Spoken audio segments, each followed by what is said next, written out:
Welcome to the Year to Live podcast. My name is David Morin. I am a poet, death doula, and prison rehabilitation facilitator. I help people reunite with their humanity, with their pain, with their regrets, with their love, their joy, integrity, everything in between. This is my life's work. And I'm dying on March 31st, 2026. Just kidding. Not actually dying. Knocks on wood. A Year to Live is a book and thought experiment inspired by Stephen Levine. The question is simple but haunting. What would you do if you only had 1 year left to live? Sit with that for a second. If you only had 365 sunsets left, how would you spend your days? I don't have that answer for you. I'm just the messenger with the invitation. But if you're feeling both the urge to lean in and the desire to run, and you're still listening, well, you're exactly where you're supposed to be. I completed my own Year to Live through the Elizabeth Kubler-Ross Foundation in Mexico from March 2023 to March 2024. The intention was to gain some level of understanding of what death doula clients face at the end of their life. What I received was far more than I expected. I followed my enthusiasm, ended up falling into a full-time job in prison rehabilitation, where I now teach poetry and a trauma-informed curriculum on entrepreneurship. I absolutely love what I do. I spent the year healing relationships with my parents and siblings and getting lost in service to others. My family eventually even started doing therapy together, including my parents who have been divorced for 15 years. You'll hear some of those conversations about therapy on this podcast. So, what is this podcast about? I have started my own Year to Live group. A number of people have signed on to walk this journey with me and for me to walk this journey with them. I'll admit I was a little hesitant to commit to this idea that I would be dying in 1 year again. But what lit me up this time was the chance to document it. I didn't talk to a lot of people when I did it. And I would love to use this podcast sort of like a diary or a processing space just to share my journey with how this is going and how it's impacting me and those in my life. You'll hear conversations with my clients in the cohort, deep healing conversations with my family, friends, fellow travelers, and maybe even my nutritionist. She is curious too. This podcast is essentially my living legacy. Because if I were to die next March, I want this archive to remain. It'll be proof that we can have the hard conversations, that witnessing can be healing, and that you don't have to fix what isn't broken. In fact, the only thing broken is the part of you refusing to accept your whole self.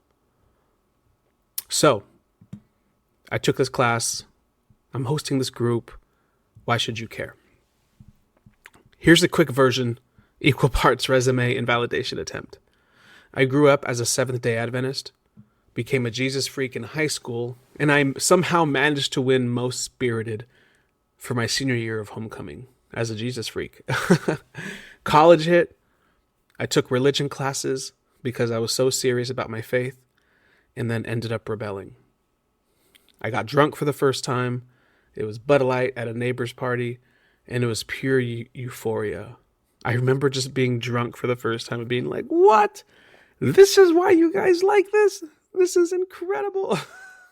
I was like a little kid eating candy for the first time.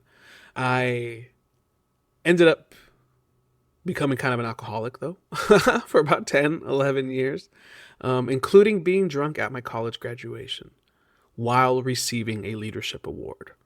Now that's poetry. I joined the Peace Corps.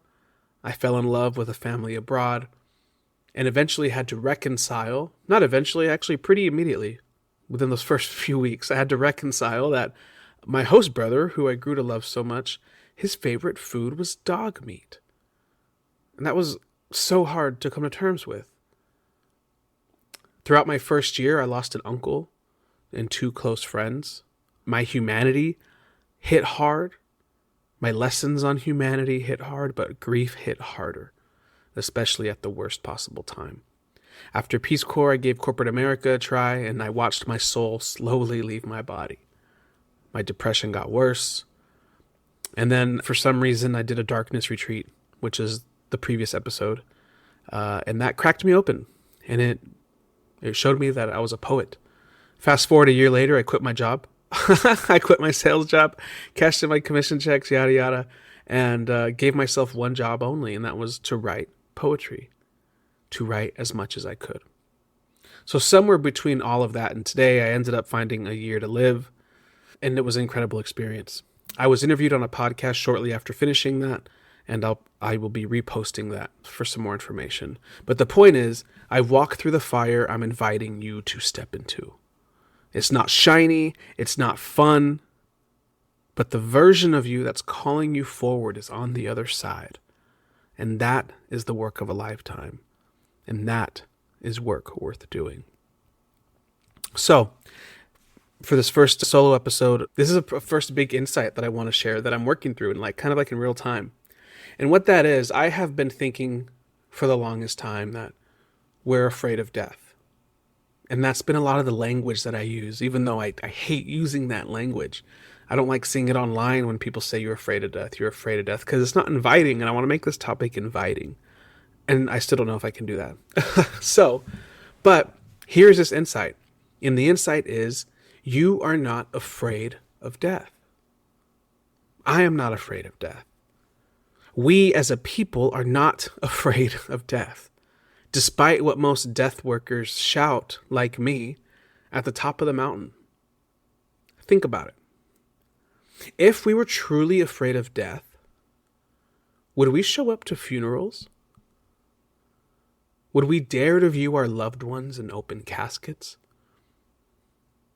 Would we keep their pictures up and talk about them years later? Would we share the news on social media when notable figures or celebrities die? I don't think we would, if we were afraid of death. So we're not afraid of death.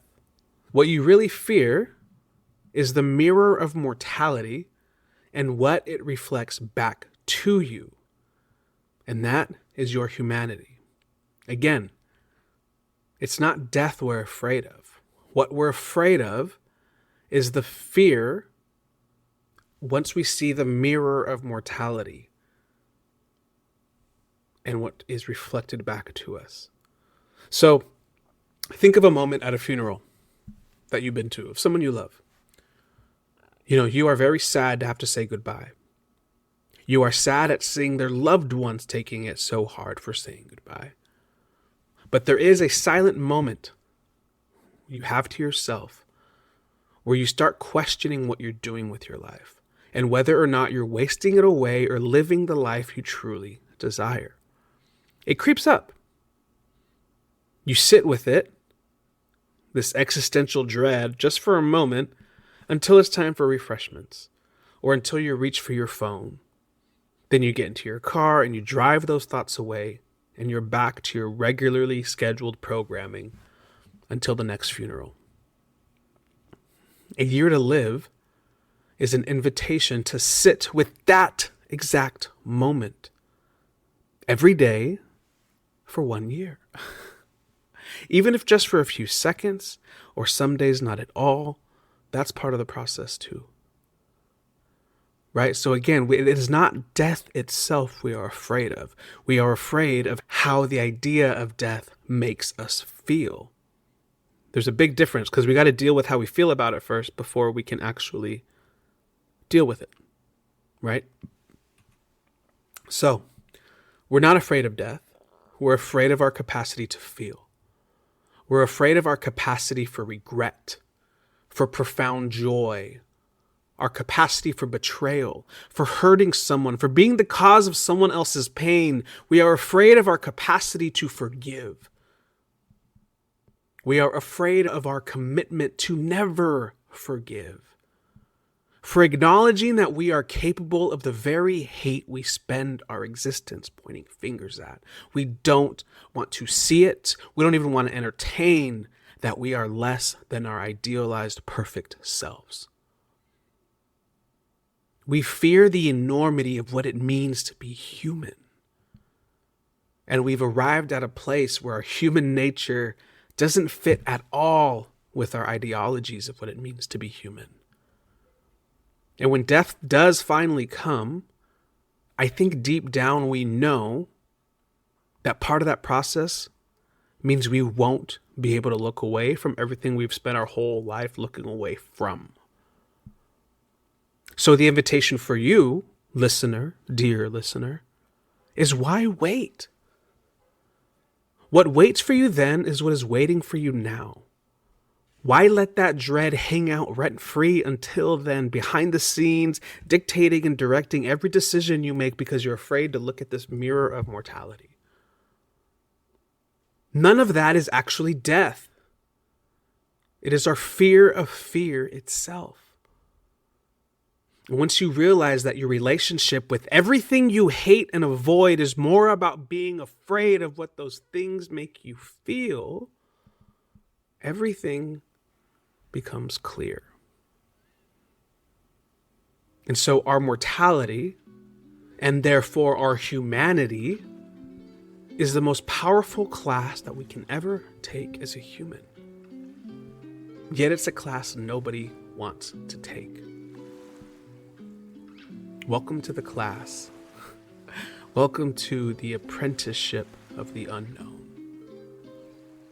Much love, y'all. See you next time.